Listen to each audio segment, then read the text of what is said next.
नमस्कार. मी जयश्री भिडे, राहणार पुणे. पुणे आद्य ब्रह्मवादिनी सखी मंच यांच्यामुळे माझी उत्साही आणि नवनिर्मितीची आवड असणाऱ्या शुभदा इजरेकरांची ओळख झाली. आपल्या नववर्षाच्या निमित्ताने केवळ उत्पन्न याकडे लक्ष न देता नव्या पिढीला आणि नव्या कल्पनांना लोकांपर्यंत पोहोचवण्यासाठी माझं व्यासपीठ हा त्यांचा उपक्रम मला मनापासून भावला.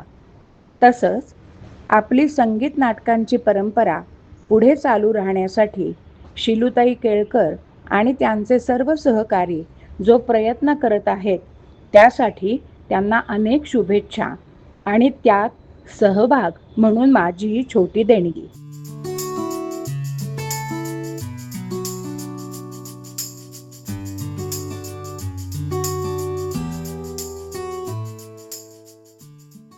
नमस्कार प्रेक्षक हो.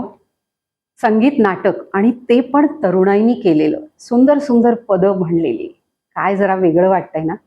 आज असंच संगीत नाटक आणि एक प्रतिष्ठान ही जी प्रतिष्ठान आहे त्याच्या ज्या चारुशीलाताई आहेत, सुचिताताई आहेत, खूप मेहनतीने त्यांनी तरुणाईसाठी संगीत नाटक उभं केलं. त्या दोघींनाही दिग्गज कलाकारांबरोबर काम करण्याचा आणि सहवास मिळालेला आहे.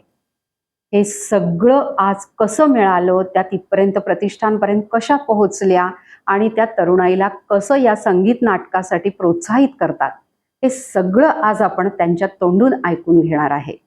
चला तर मग भेटूया सुचिताताई अवचट आणि चारुशीलाताईंना. नमस्कार. नमस्कार. माझं व्यासपीठमध्ये तुमचं खूप खूप दोघींचं मनापासून स्वागत. सुचिताताई, मला सांगा, रेल्वेतली नोकरी, संगीत नाटक आणि प्रतिष्ठान आणि संसार कसा मेळ केलात?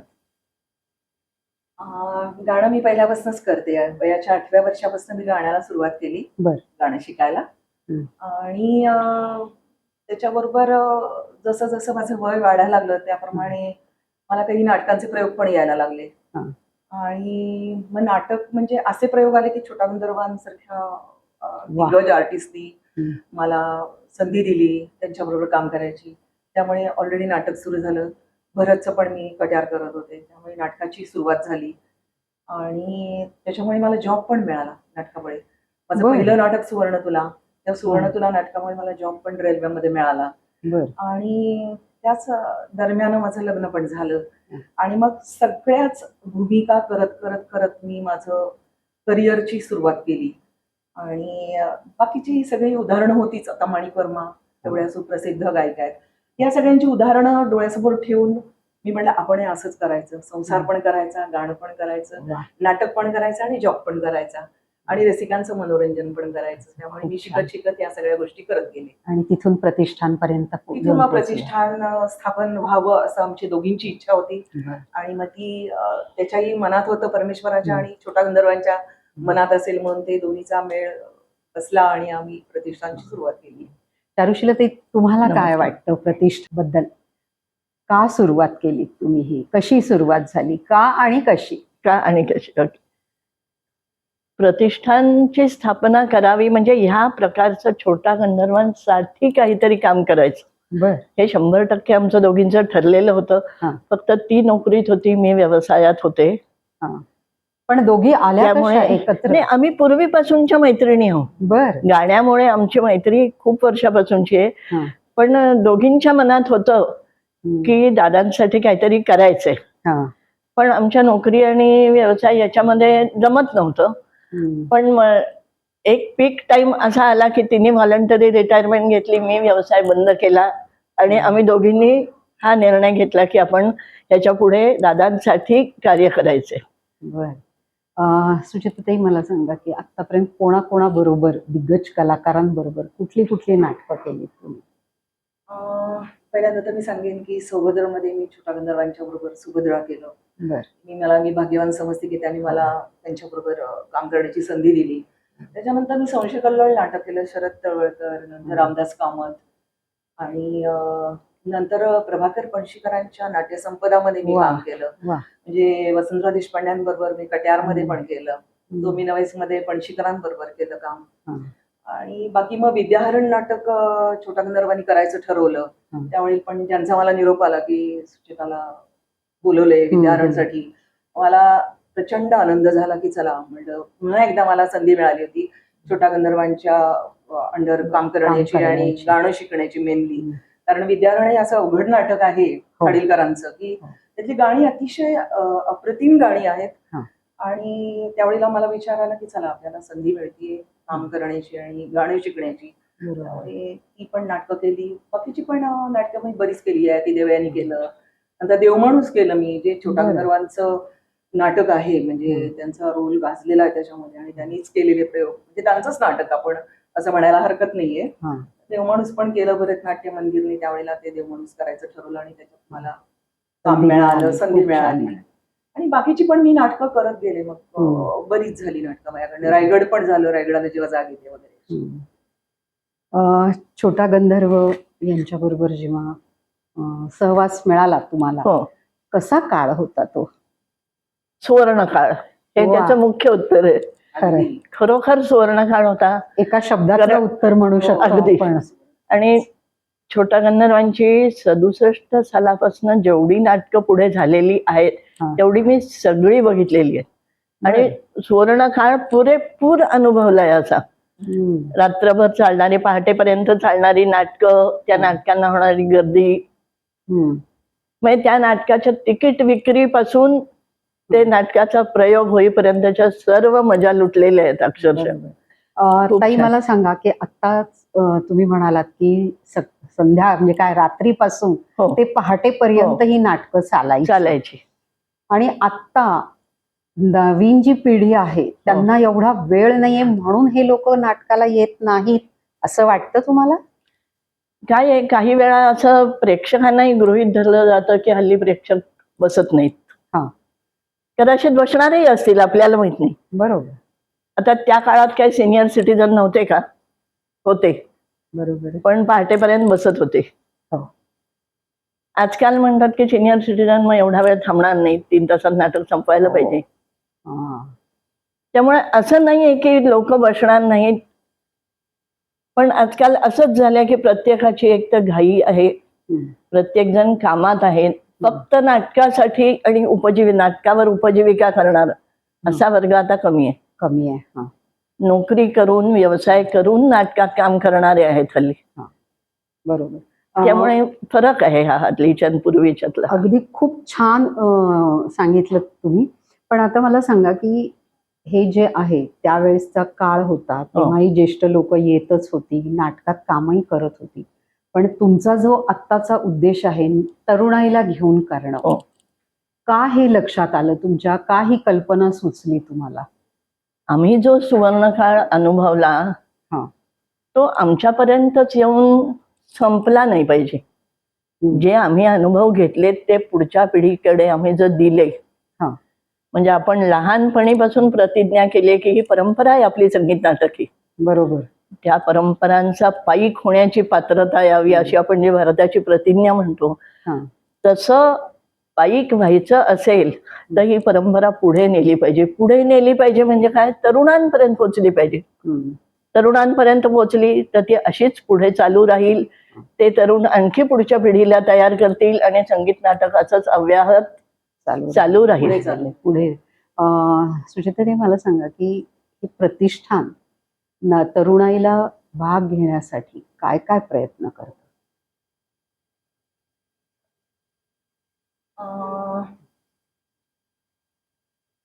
तरुण लोकांना म्हणजे काय माहिती का, आता सध्या मी सांगते की बाबा पूर्वीचे जे लेखक आहेत, आता उदाहरणार्थ सौभद्रचे किंवा संशय कल्लोळचे, मान अपमानचे जे काही लेखक आहेत, या तरुण मुलांना ते लेखकाचं नाव पण माहित नसतं आणि त्या नाटकातली पदं काय आहेत ती पण माहिती नसतात. त्यामुळे अशा पद्धतीने स्टार्टिंग पासूनच आम्हाला ते सांगावं लागतं की बाबा हे मान अपमान यांचं नाटक आहे, ह्याचे लेखक हे आहेत किंवा या नाटकातली पदं ही आहेत. तर असा म्हणजे आताचा तरुण वर्ग आहे, म्हणजे काही मोजकाच तरुण वर्ग असा असेल की त्यांना काही माहिती आहे नाटकाबद्दल किंवा त्या नाटकातल्या पदांबद्दल. तर आम्हाला असं वाटतं की तरुण पिढीला हे मार्गदर्शन करणं फार गरजेचं आहे, जरुरीचं आहे. म्हणून आम्ही त्या दृष्टीने प्रतिष्ठानतर्फे आम्ही हे प्रयत्न करतो म्हणजे. हा. आणि आम्हाला धडधडीत दिसतं ते की बाबा नाही, या मुलांना काही माहित नाहीये, गाणी हे बरं. माहित नाहीत की बाबा कुणी म्युझिक दिलंय याचं. हा. आता उदाहरणार्थ गोविंदराव टेंबे झालं, भास्कर बुवा बकले झालं, ही नावं आम्हाला माहिती आहेत, पण या तरुण मुलांना काहीच माहिती नाहीये याच्याबद्दल.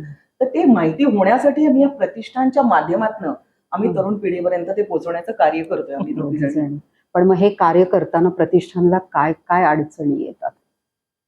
कारण हे मोठं टास्क म्हणायला हरकत नाहीये. हो. तरुण पिढीला इथे आणणं आणि संगीत नाटकाबद्दल तयार करणं, आवड निर्माण करणं, तर काय म्हणजे टास्कच आहेत हे सगळे. काय अडचणी येतात?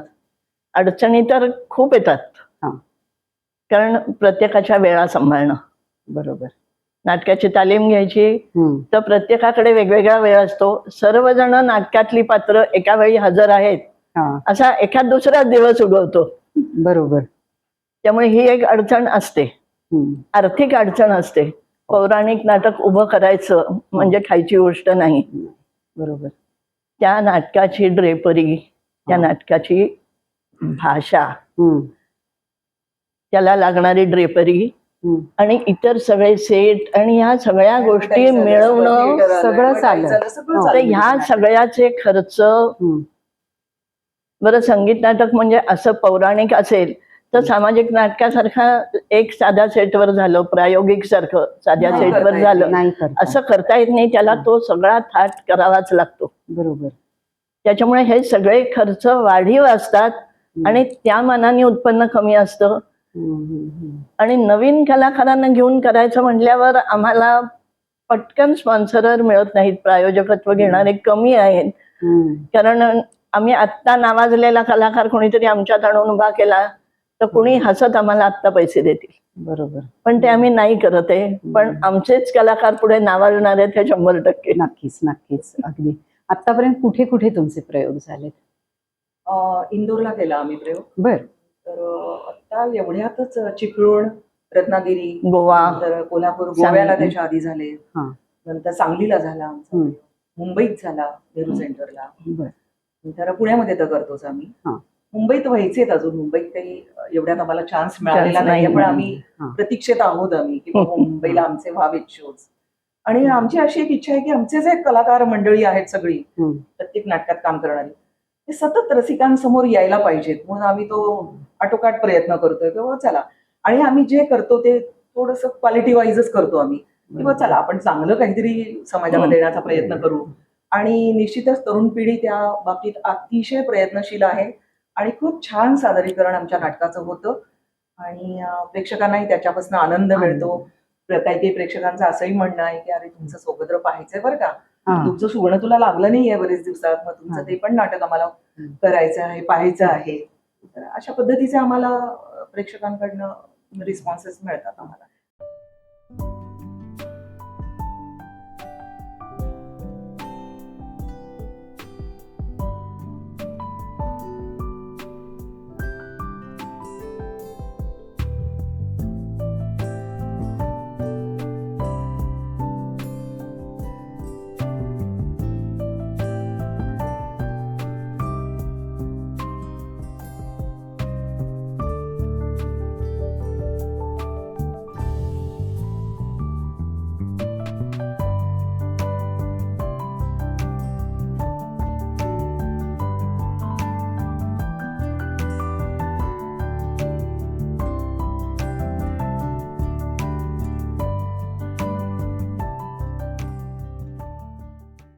आता हे जे कलाकार आहेत हे फक्त पुण्यातलेच नक्कीच नसणार आहेत, नाही, बाहेरगावचे पण असतील. पण मग तालमी तुम्ही कशा अरेंज करता, कसं ते सेटअपला कसं लावता?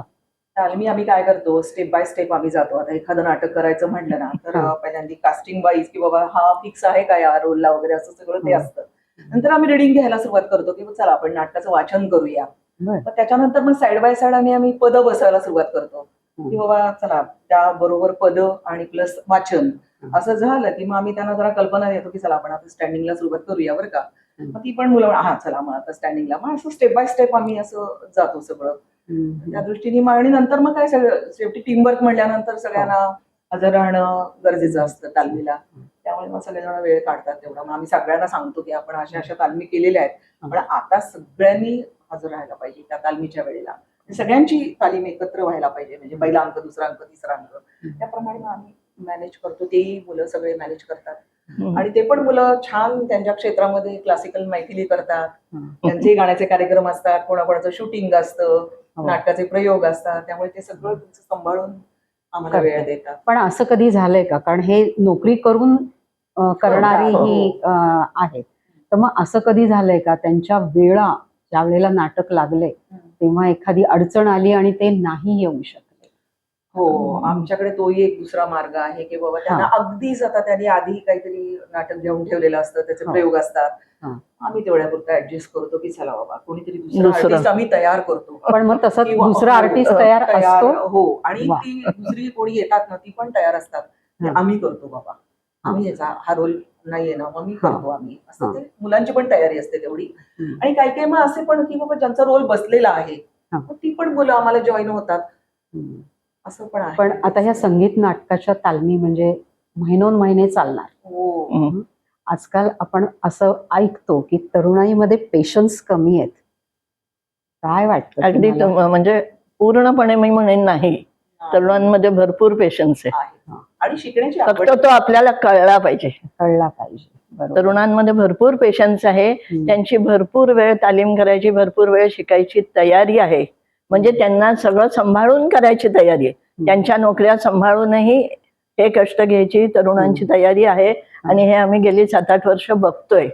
असं मुळीच नाहीये की त्यांना घाई आहे, आम्ही आत्ताच नाही, आम्हाला वेळच नाही बसवायला, असं कोणी नाही. ऍडजस्टमेंट आहे, म्हणजे त्यांची पण आणि आमची पण. टीमवर्क दोघांची teamwork आहे, दोघांची किंवा आहे. एखाद्या कलाकाराला वेळ नाहीये, तो म्हणतो की मला नाही आज घरी काम आहे किंवा बाहेर ऑफिसचं काही काम आहे, बरोबर. ठीक आहे बाबा तुला कधी वेळ आहे, मग त्याप्रमाणे ऍडजस्टमेंट करून आम्ही मग त्या तालमी अरेंज करतो.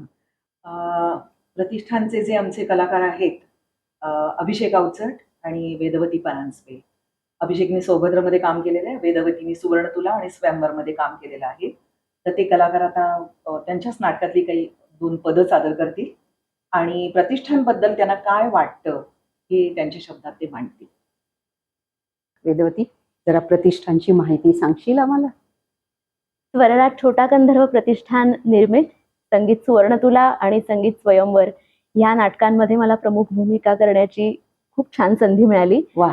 आणि नवोदित कलाकारांना संगीत नाटकांमधून पुढे आणणं हे या प्रतिष्ठानचं मुख्य उद्दिष्ट आहे असं मला कळतं आणि त्याचा मला अगदीच अनुभव आलाय. मला आधी संगीत नाटकाचा कुठलाही अनुभव नसताना मला संगीत सुवर्णतुलामध्ये सत्यभामेची प्रमुख भूमिका मिळाली आणि आता सुरू असलेल्या संगीत स्वयंवर मध्ये मी रुक्मिणीची भूमिका करते.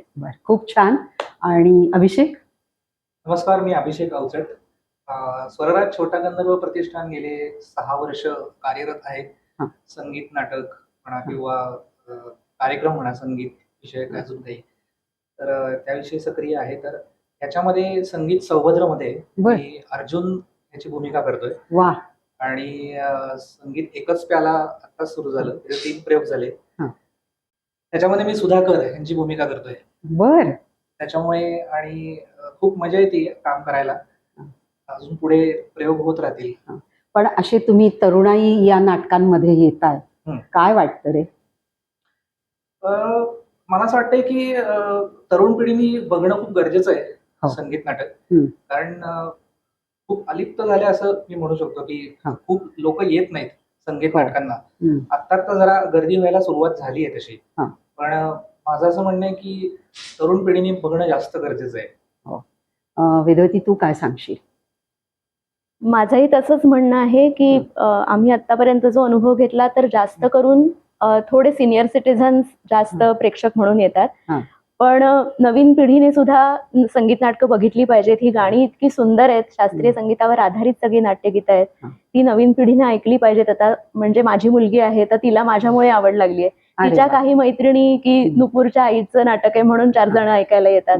सो अशा प्रकारे तरुणांमध्ये सुद्धा किंवा लहान मुलांमध्ये सुद्धा संगीत नाटकाची आवड आणि मुख्य म्हणजे त्यांना मराठीची आवड लागू शकते यातनं, की जे की आपण एवढं शुद्ध मराठी आता रोजच्या जगात बोलतच नाही, पण संगीत नाटकांमधनं अनेक मराठी शब्दांची ओळख त्यांना होते.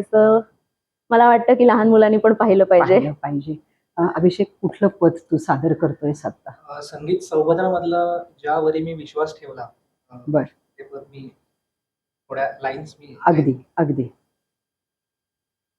ज्यावरी मी विश्वास ठेविला, ज्यावरी मी विश्वास ठेविला, समजे प्राण प्रिय जो मजला, भजलो देवा परी मी जाला, तो ऐसा फिरला, योग्य विनवतो तद्भगिनीला, योग्य विनवतो तद्भगिनीला, द्यावी होती अन्य नृपाला, द्यावी होती अन्य नृपाला, कैसा मम वैरी सन्मानिला, कैसा मम वैरी सन्मानिला, मम वैरी सन्मानिला, मम वैरी सन्मानिला, मम वैरी सन्मानिला, हे दुःखद मजला. वा, खूप सुरेख. वेदवती.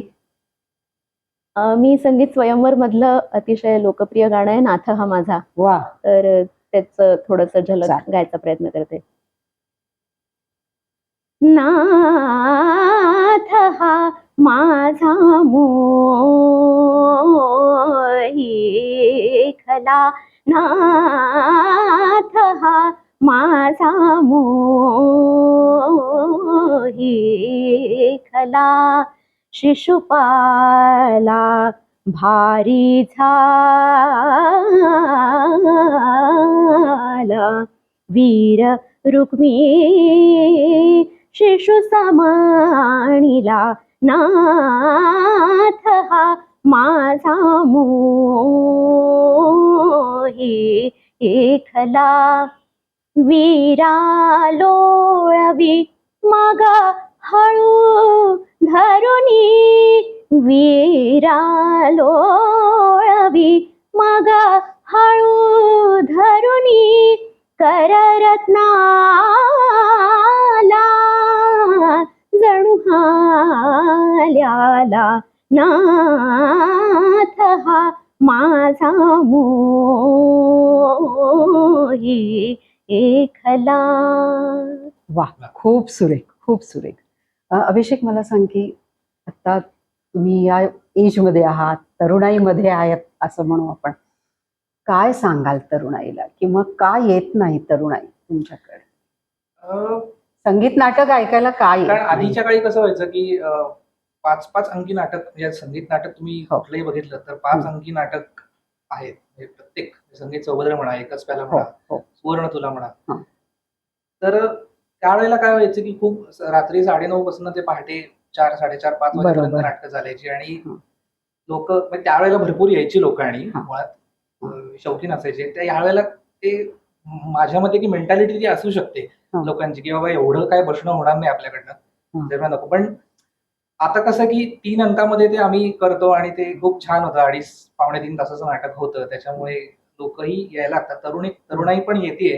पण मी त्यांना तेच सांगू इच्छितो की तुम्ही या, नाटक बघा कसं आहे ते, कारण जुनी नाटकं फारशी होत नाहीत. आणि मनोरंजनाची वेगळी साधनं पण खूप आहेत ना, टीव्ही, मोबाईल. बरोबर. त्यामुळे बाहेर जाऊन 4 तास एंटरटेनमेंट करणं ही गरज वाटत नाही.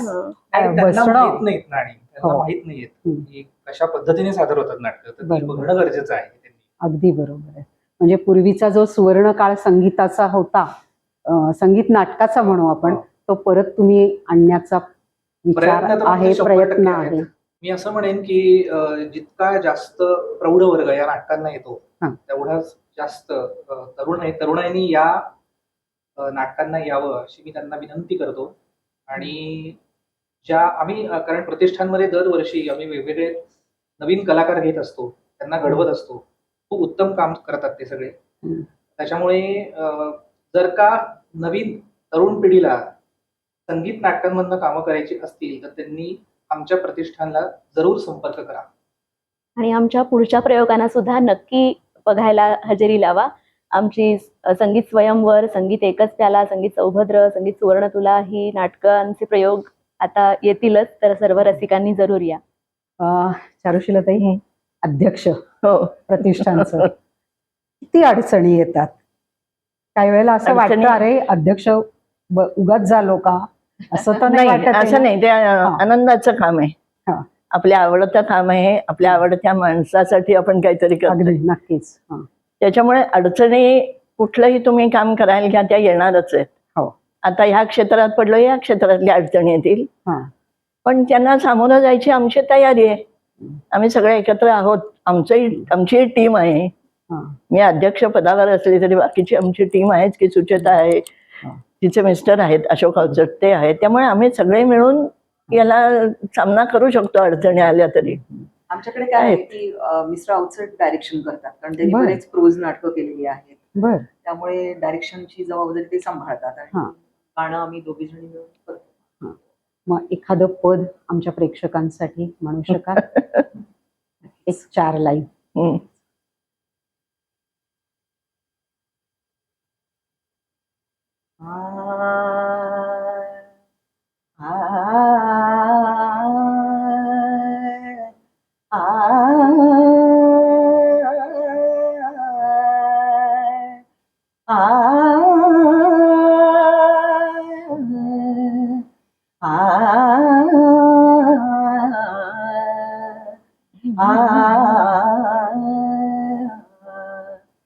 ओ मधुमिलनातया विलोपले मधुमिलनातया स्मर भावकाय विलोलये मधुमिलनातया विलोपले मधुमिलनातया मधुमिलनातया मधुमिलनातया मधुमिलनातया मिलनातया मधुमिलनातया विलोपले मधुमिलनातया मधुमिलनातया मधुमिलनातया.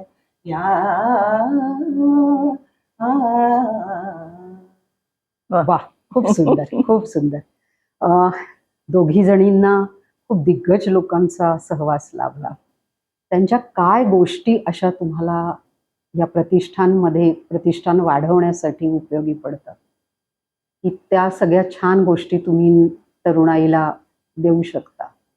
आम्ही पहिली गोष्ट देऊ शकतो की आम्हाला ज्या दिग्गजांचा सहवास मिळालाय, छोटा गंधर्वांचं मुख्य नाव घेते कारण त्यांच्यासाठी आम्ही काम करतो. किती कीर्तीच्या शिखरावर पोचूनही त्यांचे पाय जमिनीवरच होते. अगदी खरं. की हा कलाकारांना मुख्य संदेश देण्यासारखा आहे की तुम्ही खूप मोठे व्हा पण जमिनीवर पाय ठेवा. हो, अगदी खरंच. ताई, तुम्हाला काय वाटतं? मला असं की माझ्या गुरूंकडनं मला जे मिळालं, म्हणजे त्याच्यामध्ये माझे जे पहिले गुरु यशवंत मराठे, छोटा गंधर्व, पंडित जितेंद्र मिश्र, यांच्याकडनं मला शिकायला मिळालं की रियाज पाहिजे. हल्लीच्या काळामध्ये रियाजाकडे जास्ती लक्ष दिलं जात नाही. तर आम्हाला पहिल्यापासून शिकायला जसं आम्ही लागलो गाणं, तसं आमच्या गुरूंनी असंच सांगितलं की बाबा रियाजाशिवाय काही खरं नाहीये, त्यामुळे डेली हा रियाज झालाच पाहिजे. आणि त्याच्याकडे हल्लीच्या तरुण पिढीने लक्ष द्यावं आणि सिरियसली लक्ष देऊन त्या कराव्यात, तालमी कराव्या, किंवा नाटकाचं जे तुम्ही सादरीकरण करता ते सिन्सिअरली सिरियसली करावं, हे माझं म्हणणं आहे. सुवर्णकाळ तुम्ही बघितलेला आहे. आत्ताच्या गव्हर्नमेंटने किंवा सरकारने हा सुवर्णकाळ परत आणण्यासाठी काही मदत करावी का? कारण आता आपलं बोलणं झालं की आर्थिक अडचणी पण बऱ्याचशा येतात आणि बाकीच्या अडचणी पण तुम्हाला येतात. तर तुम्हाला असं काही वाटतं का की सरकारने हा परत सुवर्णकाळ आणण्यासाठी काहीतरी आपल्याला मदत करावी? खरं सांगू काय, नाही वाटत एवढं. म्हणजे असं प्रकर्षाने वाटत नाही की सरकारने आपण काहीतरी मदत करावी, असं नाही वाटत. कारण पूर्वी हा प्रकार नव्हता. छोटा गंधर्वांच्या वेळेला नव्हता. गंधर्वांपासून शासनाने काही केलं नाही. पूर्वी राजाश्रय होता. लोकांना आणण्यासाठी नाटकामध्ये हे लोक इतके दिग्गज नाणं खणखणीत होतं की कशाला कशाची गरजच नाही भासली त्यांना. आमचं हेच म्हणणं आहे की तुमचं नाणं खणखणीत पाहिजे. तुमचा प्रयोग जो तुम्ही करता तो इतका तुम्ही लोकांच्या माथी मारून, म्हणजे चांगला प्रयोग आहे हा आपल्याला गेलंच पाहिजे, ह्यातच आलं सगळं. या मला वाटतं नाही, मला वाटत तेव्हा कोणी आम्हाला मदत करावी वगैरे काय अशी आम्हाला काही गरज नाही वाटत आहे. म्हणजे आम्हाला नाटकाचं प्रायोजकत्व कोणी घेतलं ना तर आनंदाने चालेल. म्हणजे आम्हाला तेवढं टेन्शन नसतं किंवा चला. पण तेवढ्यासाठी सरकारने उठून आम्हाला काही असं कधी आजपर्यंत तरी नाही वाटलं. म्हणजे नाही वाटलं. नाही आम्ही कधी म्हणजे कोणीतरी प्रायोजकत्व आपण या प्लॅटफॉर्मवरती माझं व्यासपीठवरनं सांगू शकतो. जर कोणाला प्रायोजकत्व घ्यायचं असेल तर नक्की प्रतिष्ठानला तुम्ही संपर्क करू शकता. या प्लॅटफॉर्मवरती तुम्ही आलात, काय तुम्हाला या अजून काय संदेश द्यायचा आहे सगळ्यांनाच, प्रेक्षकांना संदेश द्यायचा आहे की आपली परंपरा टिकवण्यासाठी संगीत नाटक बघा आणि तुमच्या बरोबर आणखी 10 लोकांना संगीत नाटक बघायला घेऊन या. प्रतिष्ठानतर्फे जे हे नाटक आपण करतोय संगीत नाटक, तर असं ऐकायला मिळतं की या संगीत नाटकाचे तिकिटाचे जे दर आहेत ते जास्त आहेत. खरं म्हणजे जास्त नाहीयेत. खरं बघायला गेलं तर याही पेक्षा जास्त पैसे देऊन नाटकं होतात आणि लोक तिकीट काढून हाऊसफुलही होतात. पण आपण म्हटलं तसा संगीत नाटकाचा प्रेक्षक आजकाल थोडा कमी आहे पूर्वीपेक्षा. त्यामुळे वाटतं तिकिटाचे दर अजिबात जास्त नाहीत. आणि असा आम्हाला प्रायोजकत्व अजून फारसं कुणाचं मिळालेलं नाही. क्वचित प्रयोगांना मिळालंय. पण तसं मिळालं तर आम्ही सुद्धा कमी दरात नाटकं दाखवू शकतो नक्की.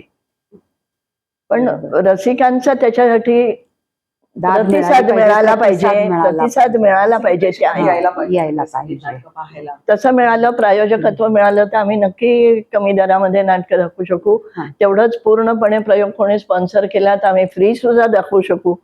सगळ्याची तयारी, फक्त अट आहे की नाटकं बघा, संगीत नाटकं बघा. संगीत नाटकं आणि ती तरुणाईनी केलेली ते तर अजून महत्वाचं आहे की ज्यासाठी प्रतिष्ठान आपलं काम करतंय. प्रेक्षक हो, तुम्ही पाहिलं आज आपल्याकडे सुचिताताई आणि चारुशीलाताई आपल्याकडे आल्या आणि खूप मोठ्या दिग्गज कलाकारांबरोबर त्यांनी काम केलंय.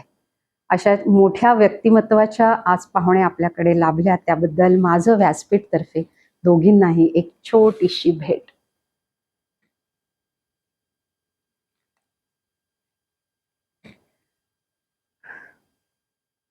तर प्रेक्षक हो, कसा वाटला तुम्हाला आजचा एपिसोड? आणि जर तुम्हाला संगीत नाटकामध्ये काम करायचं असेल तर नक्की प्रतिष्ठानला संपर्क करा. दोन्ही ताईंचा नंबर आम्ही डिस्क्रिप्शन बॉक्समध्ये देत आहे. त्यांच्याशी नक्की संपर्क करा आणि नाटकाला सुद्धा या.